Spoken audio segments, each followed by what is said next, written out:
Neste momento, então, em nome de Jesus, vamos passar uma mensagem final nesta manhã do Santo Sábado, com a graça de Deus. E o tema terá um pouco a ver justamente com o que ocorre em relação ao que foi dialogado algumas vezes aqui, né?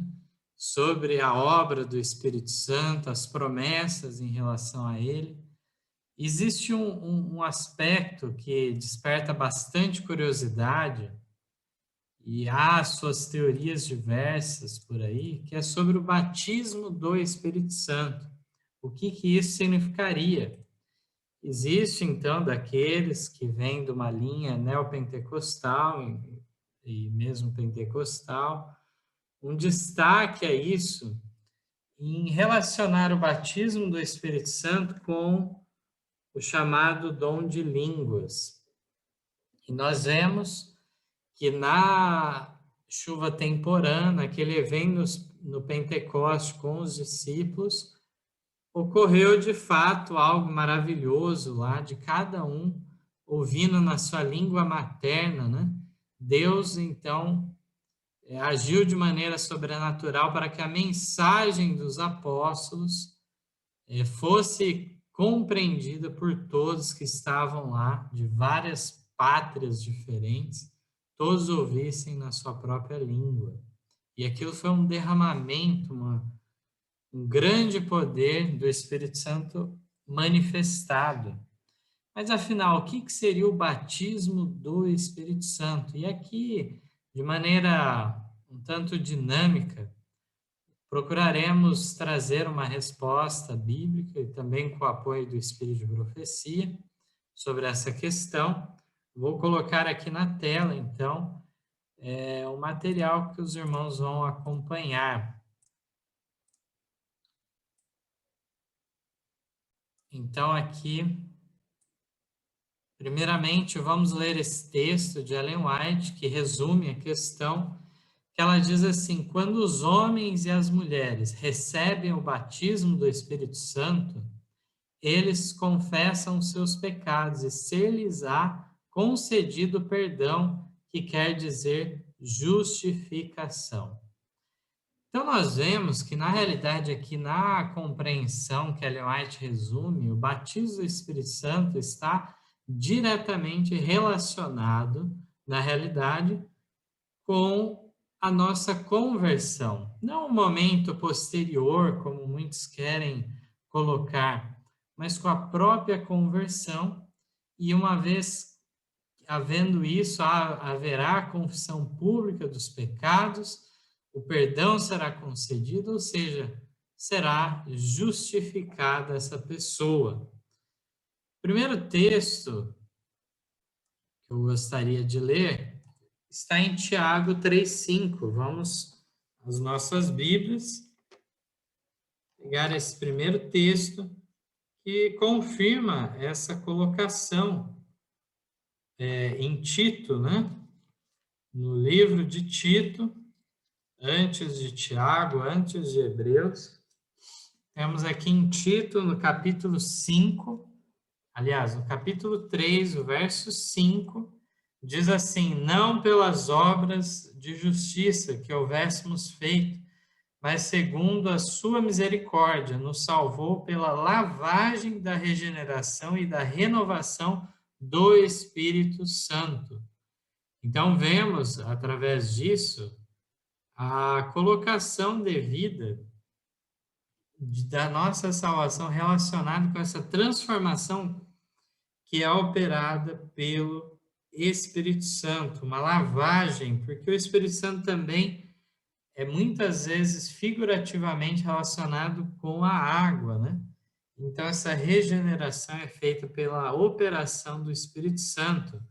O texto abaixo também não vamos nos delongar, os irmãos depois podem ver com calma. Em 1 João 5, versos 5 a 8, fala dos três que testificam no céu, né?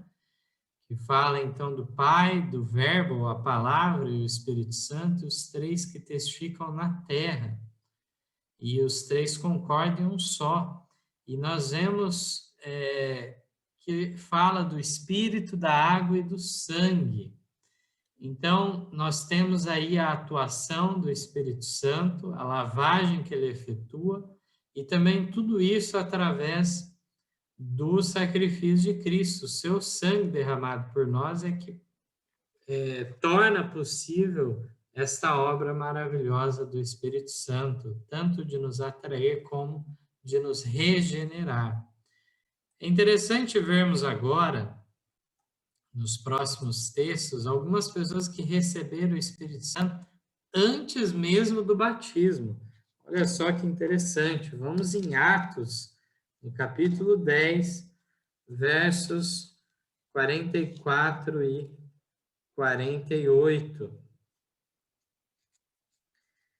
Aqui, então, nessa passagem, nós bem sabemos que faz referência ao centurião Cornélio, um gentio, e toda a sua casa, e como que foi para Deus revelar para Pedro que aquele muro de separação entre judeus e gentios estava desfeito, né?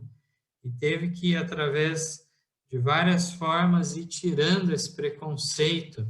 E no verso 44 diz, e dizendo Pedro ainda essas palavras, caiu o Espírito Santo sobre todos os que ouviam a palavra. E os fiéis que eram da circuncisão, todos quantos tinham vindo com Pedro, maravilharam-se de que o dom do Espírito Santo se derramasse também sobre os gentios. Porque os ouviam falar línguas e magnificar a Deus.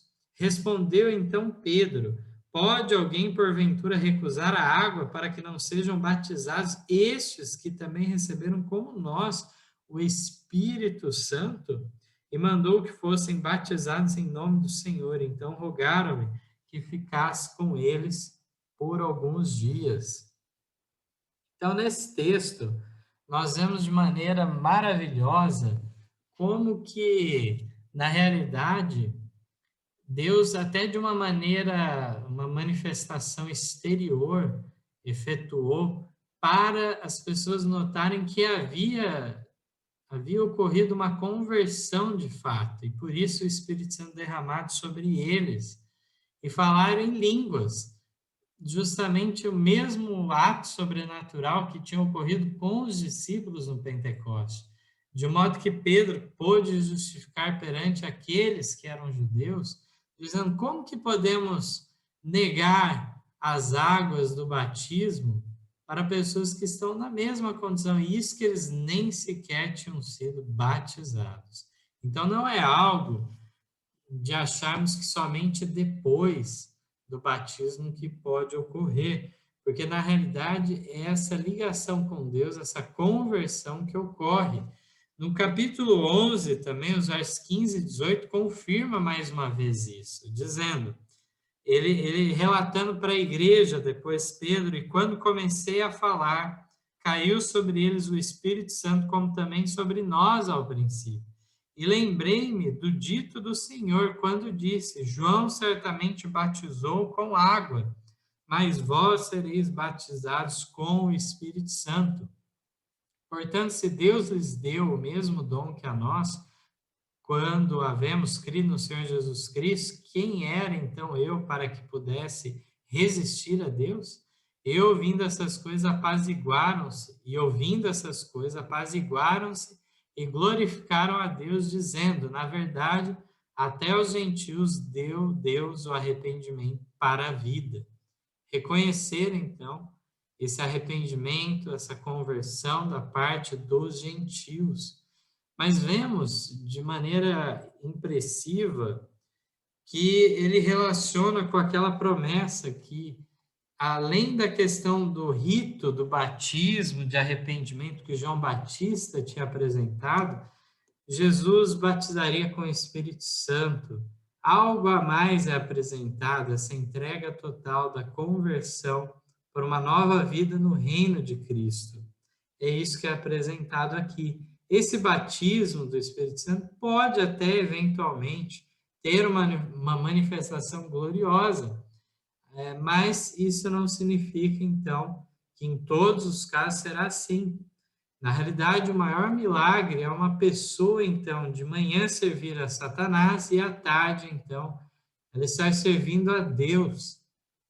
Essa mudança, que é progressiva, como já estudamos anteriormente, que o Espírito Santo trabalha em nossos corações para justamente a atração do Espírito Santo de maneira progressiva, imperceptível, haja nas circunstâncias da nossa vida também, de modo a nos levar aos pés de Cristo e depositarmos o nosso fardo de pecados diante da cruz de Cristo. Vamos ao próximo texto em Atos, capítulo 9, os versos 17 e 18. Também nós temos aqui de maneira resumida, nem precisamos nos deter tanto na leitura, temos vários pontos a serem tratados. Nós vemos então Ananias falando a Paulo, antes dele ser batizado, que Deus tinha lhe enviado para que ele tornasse a ver e fosse cheio do Espírito Santo. Então, também há essa linguagem maravilhosa em Atos. E vamos já agora em 1 Coríntios, no capítulo 12, e o verso 13. Temos um texto também bastante significativo, nos revelando mais uma vez esse ponto.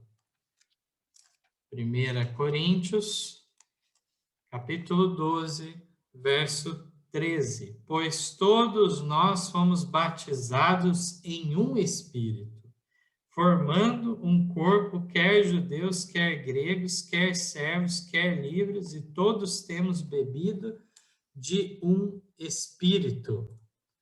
Então, nós vemos de maneira clara nesses textos que o ritual da imersão nas águas que ocorre, ele é um simbolismo, representa coisas espirituais. Quando a pessoa chega expondo o batismo, a imersão nas águas, essa pessoa já aceitou a Cristo, já se converteu. E agora, então, por consequência disso, ela faz uma profissão de fé pública diante de todos, desse desejo, então, de agora ter uma vida em Cristo. Então, é maravilhoso esses textos, e vamos ver mais algumas informações desses assuntos agora, algumas conclusões rápidas aqui a fazermos.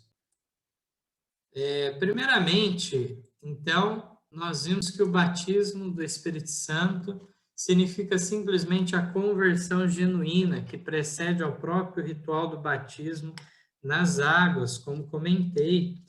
E já estudamos hoje em nossas lições de escola sabatina esse texto de Ezequiel, né? Onde, na realidade, está marcado errado aqui, né? Ezequiel 36, os versos 25 a 27, aonde usa a figura da água: aspergirei água pura sobre vós e ficareis purificados. Também fala que ia trocar o coração de pedra por um coração novo, de carne. Porei dentro de vós também um espírito novo, declara aqui em Ezequiel. E por fim, porei dentro de vós o meu espírito, e farei que andeis nos meus estatutos, guardeis os meus juízos e os observeis. Então, quando vemos esse texto, é a questão da conversão preceder, então, a justiça comunicada, que agora vamos frutificar em boas obras, estando ligados com Deus. Também vamos destacar lá que em Marcos 1,8, também João 1,33, faz essa distinção, né, entre o batismo, então, de João Batista, que é declarado que era um batismo com água, era o batismo do arrependimento, como em outros lugares é dito.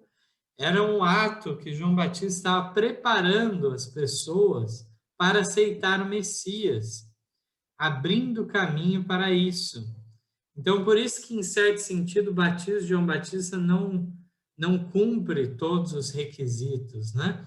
Mas ele, sim, vem adiante fazendo esse trabalho, já levando as pessoas ao arrependimento. Mas a revelação clara da mensagem de Deus, inclusive dando uma revelação muito importante da triunidade da pessoa de Deus, Pai, Filho e Espírito Santo, como revelado, é algo então que veio com Cristo. E, portanto, aqueles que foram batizados por João Batista, depois vamos ver que em Atos 19 são rebatizados, agora então, numa condição de acréscimo de luz. Aqui vemos também um outro fato, que é a questão de Lucas 3,16, que traz-nos um detalhe a mais nesta explicação. Uma vez que em Lucas 3,16, vejamos o que fala. Respondeu João a todos, dizendo: Eu, na verdade, batizo-vos com água, mas eis que vem aquele que é mais poderoso que eu, a quem não sou digno de desatar-lhe a correia das sandálias. Esse vos batizará com o Espírito Santo e com fogo. Então, para muitos há uma dificuldade em compreender qual seria o significado desse batizar com o Espírito e com o fogo. E, na realidade, seria mais uma figura, mais um simbolismo para a obra do Espírito Santo. E como falamos, tanto significa esse batismo a conversão, como também as promessas gloriosas para aqueles que vão manifestar, eventualmente, o poder do Espírito Santo. Pessoas, então, que, na realidade, vão apresentar muitas vezes de uma maneira exterior esse poder, como vimos no caso em questão aí, declarado sobre aquela passagem do centurião Cornélio, como vemos em alguns outros casos também na Bíblia, relatando isso, as promessas maravilhosas para aqueles que estão cheios do Espírito Santo. E um texto que eu queria destacar que não está no meu estudo, devo ao irmão Manuel Messias esse texto maravilhoso de Ellen White, é do manuscrito 109 de 1897, ela comentando Zacarias 4, que fala então daquele azeite dourado que verde duas oliveiras, né? Ellen White comenta esse texto da seguinte maneira: a própria palavra deve ser, segundo a ilustração, o azeite dourado que é vertido das duas oliveiras que assistem junto ao Senhor de toda a terra. Este é o batismo com fogo operado pelo Espírito Santo. Isso abrirá a mente dos descrentes para a convicção. As necessidades da alma podem ser satisfeitas apenas pela atuação do Espírito Santo de Deus. O ser humano, de si mesmo, nada pode fazer para satisfazer os anseios e as aspirações do coração. Então, aqui, aquela mensagem bíblica apresentada com vigor, com o poder do Espírito Santo, iluminando a mente do pregador, isso efetua uma obra semelhante ao fogo no coração, então, dos ouvintes. Este é o batismo com fogo operado pelo Espírito Santo. Então, devemos destacar que esse é o sentido também do óleo, do azeite queimando e criando iluminação através daquele fogo. Esses os simbolismos que Jesus quis trazer para nós. Então, é a operação do Espírito Santo e a iluminação que nos é dada, essa luz é nos dada através da revelação bíblica. É isso que temos relatado. Então, em relação às gloriosas manifestações do Espírito Santo prometidas ao povo de Deus, temos vários símbolos utilizados. Temos a questão do derramamento, da chuva, da fonte a jorrar água pura.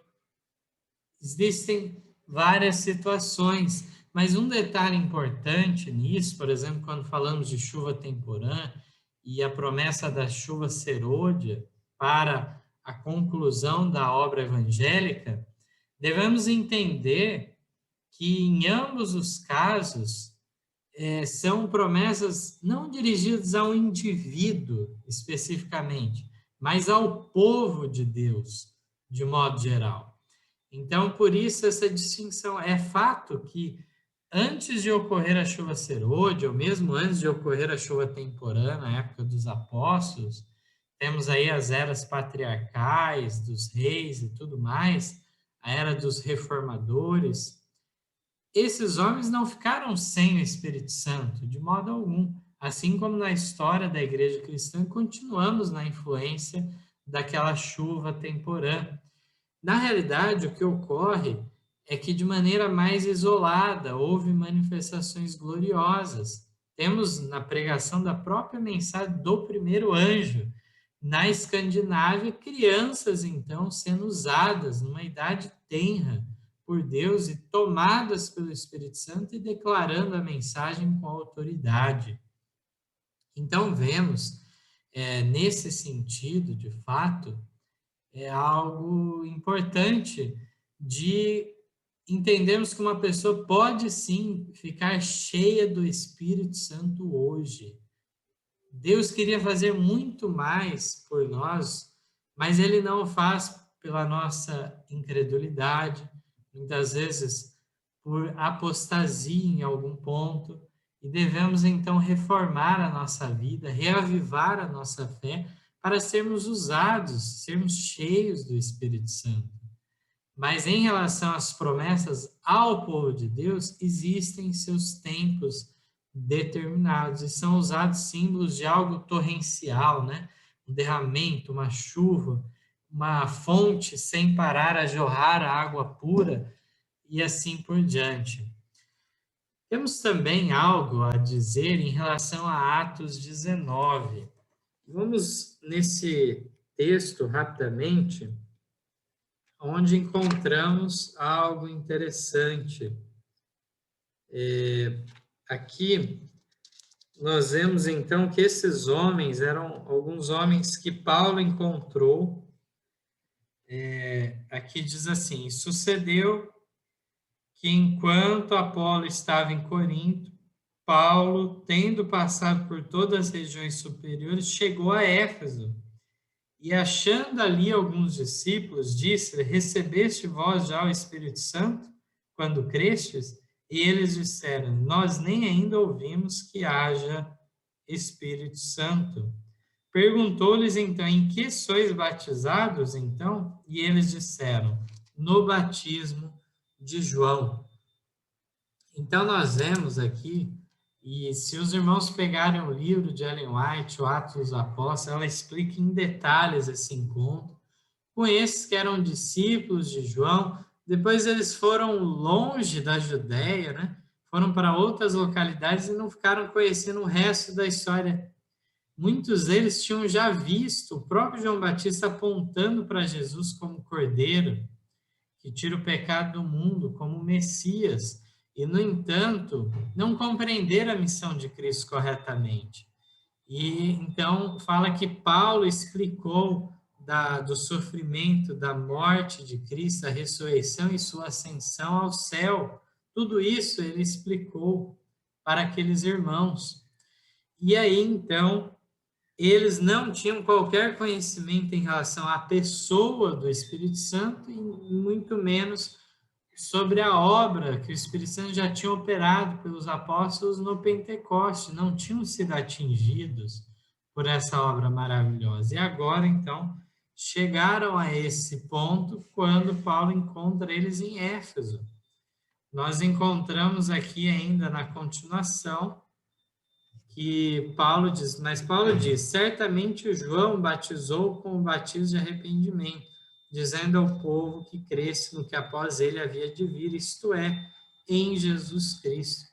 E os que ouviram foram batizados em nome do Senhor Jesus. Eu convido até os irmãos a verem depois, em relação a isso, o que Ellen White fala, que aqui tudo que os apóstolos faziam eram pela autoridade, em nome de Jesus. Mas a fórmula batismal, as palavras ditas no momento do batismo, Ellen White deixa claro que foi em nome do Pai, do Filho e do Espírito Santo. Está lá registrado no livro Atos Apóstolos essa confirmação do que estou dizendo.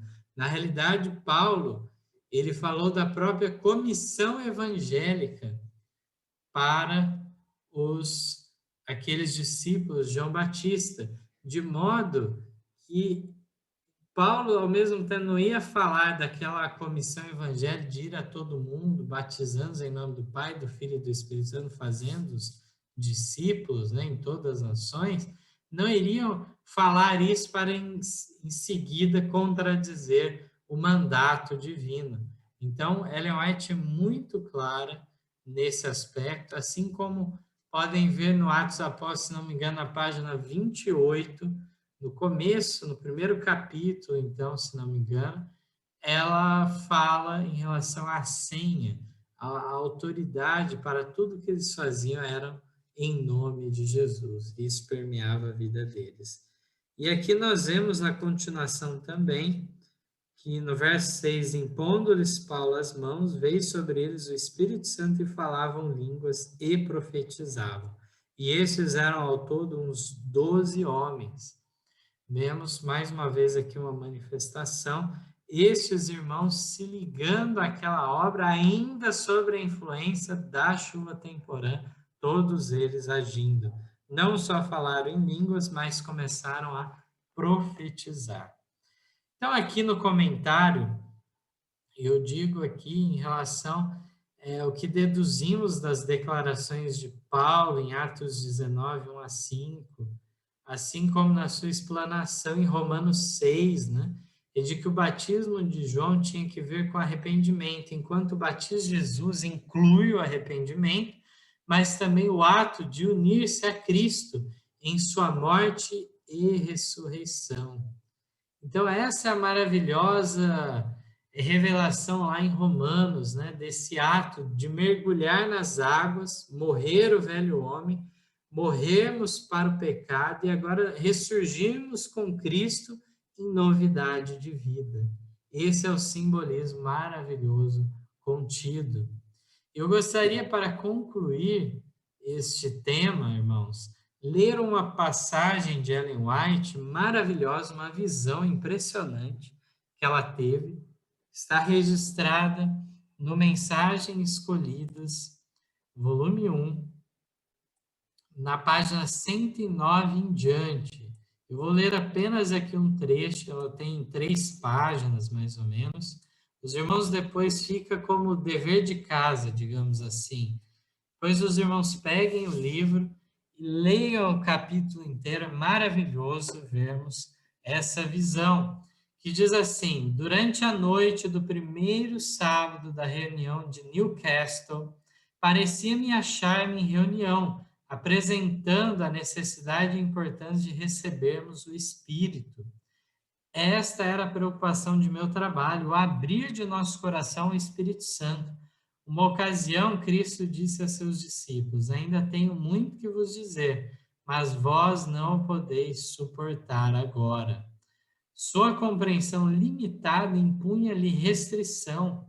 Não podia abrir-lhes as verdades que ele anelava revelar, pois enquanto seu coração estivesse a elas cerrado, o desdobrar ele essas verdades seria trabalho perdido. Tinham de receber o Espírito antes de poderem entender plenamente as lições de Cristo. Aquele Consolador, o Espírito Santo, diz Cristo, que o Pai enviará em meu nome, esse vos ensinará todas as coisas, e vos fará lembrar de tudo quanto vos tenho dito. Olha agora o segundo parágrafo, o que é declarado então em visão. Em meu sonho, uma sentinela se achava à porta de importante edifício, e perguntava a cada um que vinha em busca de entrada: recebestes o Espírito Santo? Tinha na mão uma fita métrica e apenas muito poucos eram admitidos ao edifício. Vosso tamanho como ser humano não é nada, dizia, mas se alcançasses a plena estatura de um homem em Cristo Jesus, segundo o conhecimento que tendes tido, recebereis um aprazamento para sentar-vos com Cristo nas bodas do Cordeiro, e pelos séculos eternos nunca deixareis de aprender das bênçãos e a vós assegurados no banquete preparado para vós. Então aqui vemos a necessidade na entrada então desse edifício. O anjo então, na realidade, fazia a pergunta se tinha recebido o Espírito Santo, se o Espírito Santo tinha efetuado uma mudança na vida, de modo a alcançarmos a plena estatura de um homem em Cristo Jesus. Por isso a fita, a qual ele media, nós sabemos que a medida de tudo, a norma, o padrão, é a lei de Deus. E aí é dito que o julgamento também foi feito da seguinte maneira: segundo o conhecimento que tendes tido. Então Deus é tão misericordioso que o julgamento dele é de acordo com o que veio aos nossos ouvidos, o conhecimento a nós dado. E dessa maneira é feito o julgamento. Então, mais cedo na reunião, o irmão Antônio Carvalho comentou, né, algo que na lição gravada juntamente com o irmão Mauro Vaglo, o pastor Mauro, dialogamos lá algo muito importante, algo que parece completamente contraditório. Dizemos que somos salvos pela graça, mediante a fé em Cristo, mas somos julgados pelas obras. Como assim? Então, como se dá isso de fato? Nós vamos lembrar, irmãos, que está ocorrendo presentemente um juízo investigativo dos mortos. Breve, ninguém sabe quão breve, passará o julgamento ao caso dos vivos, e o que ocorrerá é que tudo ficará patente para o universo todo, a justiça e a misericórdia de Deus. Se nós formos salvos por Deus, não é algo que só Deus enxergou em nós. Todo o universo celestial testemunhará em favor disso, da salvação deles. E como que outros, para além da onisciência de Deus, poderão testificar disso? Poderão apenas através de nossas obras. Então, lá na carta de Tiago, no capítulo 2, né, existe aquela declaração aparentemente contraditória também, falando de justificado pelas obras também, enquanto que Paulo fala justificado apenas pela fé. E aí nós vamos aprofundar no assunto, vemos que nem pela fé, é pela graça, e a fé é apenas uma mão que se apropria dos méritos da graça de Cristo. A fé não é nada, a fé não é o nosso Salvador, mas a fé é tudo no sentido de nos capacitar de apropriar-nos daquilo, da obra que Cristo fez por nós.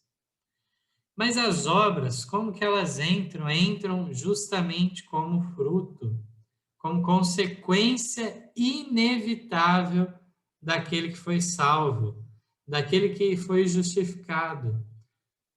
Fomos salvos, estamos sendo salvos, ou seja, é o processo de santificação que dura a vida toda, e seremos salvos quando nos libertarmos desse corpo mortal e irmos para a glória.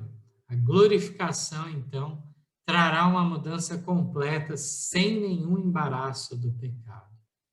O julgamento nosso pelas obras é feito diante de todo o universo celestial, para aqueles que se arrependeram de seus pecados, é escrito perdão no livro de registros. Mas se houve algum pecado que ficou de fora, que não houve genuíno arrependimento, esse pecado ficará contra nós. Mas para todo aquele pecado que nos arrependermos, são justamente esses pecados que serão depositados no bode emissário, em Satanás, o verdadeiro culpado, responsável por todo esse mal. Os ímpios, no entanto, os pecados dos ímpios, dos perdidos, não ocorrerá de maneira em Satanás, não serão depositados em Satanás, visto que eles tomaram a sua própria decisão, a sua própria escolha, e são, sim, conscientemente culpados da sua perdição, porque eles escolheram o pecado. Não foi apenas algo herdado, algo de uma propensão para o mal, mas eles escolheram se manter nessa condição. No entanto, em relação aos fiéis, escolheram a Cristo, o Espírito Santo transformou sua vida e, apesar das falhas e erros que possam cometer, odiarão o pecado que causou a morte de Cristo. Não terão parte com isso. E desse modo, sim, os seus pecados serão depositados em Satanás, o verdadeiro culpado, e ele será condenado de maneira completa, não só pelos seus próprios pecados, mas por ter levado os fiéis a isso, por ter colocado os fiéis nessa condição, mas estes se arrependeram. E este arrependimento é a garantia, então, da aceitação diante de Cristo. Deus seja louvado por tudo isso, dessa obra maravilhosa, esse plano da redenção elaborado em nosso favor. Deus seja louvado, Deus seja engrandecido.